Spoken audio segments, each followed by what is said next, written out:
என் நெஞ்சில் குடியிருக்கும்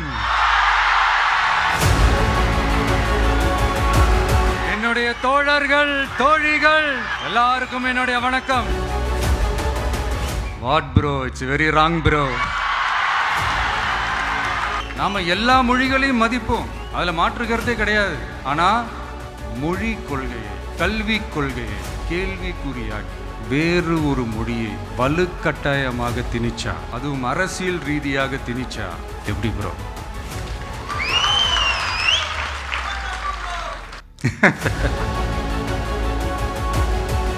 அரசியலுக்கு யார் வேணாலும் வரலாம், அது ஒரு ஜனநாயக உரிமைன்னு சொல்லுவாங்க. ஆனா மக்களுக்கு ரொம்ப ரொம்ப பிடிச்சு போன ஒருத்தன் அரசியலுக்கு வரான்னா ஒரு சில பேருக்கு மட்டும் கொஞ்சம் எரிச்சல் வரத்தானே செய்யும்.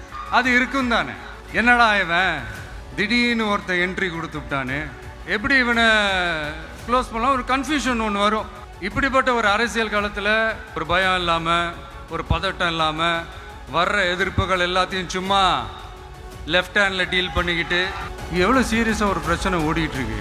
இவங்க ரெண்டு பேரும் அதாங்க நம்ம ஃபாசிசமும் நம்ம பாயாசமும் மாற்றி மாற்றி சோஷியல் மீடியாவில் ஹேஷ்டாக் போட்டு விளையாட்டுருக்குறாங்க. இவங்க ரெண்டு பேரும் அடிச்சுக்கிற மாதிரி அடிச்சுப்பாங்களாம். அதை நாங்கள் நம்பணும்.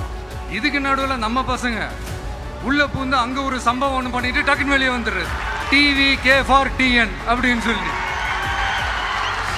யார் சார் நீங்களா? எங்கே சார் இருக்கிறீங்க? ஸ்லீப்பர் செல்ஸ் மாதிரி. இந்த நேரத்தில் நம்ம மேலே ஒரு கம்ப்ளைண்ட். அது என்னன்னா, நம்மளுடைய மாவட்ட நிர்வாகிகள் எல்லாருமே வெறும் இளைஞர்களாகவே இருக்கிறாங்க.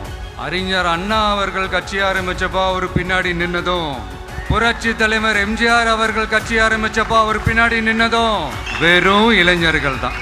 நம்ம ஊரு சுயமரியாதை ஊர். நாம எல்லாரையும் மதிப்போம், ஆனால் சுயமரியாதை மட்டும் யாருக்காகவும் எதுக்காகவும் விட்டு கொடுக்க மாட்டோம்.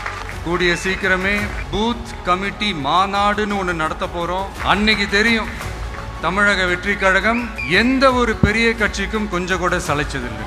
அன்னைக்கு தெரியும் தமிழக வெற்றி கழகம் தமிழ்நாட்டில் முதல் சக்தியா, முதன்மை சக்தியா, பவர்ஃபுல்லாக இருக்குதுன்னு அன்னைக்கு ப்ரூவ் ஆகும்.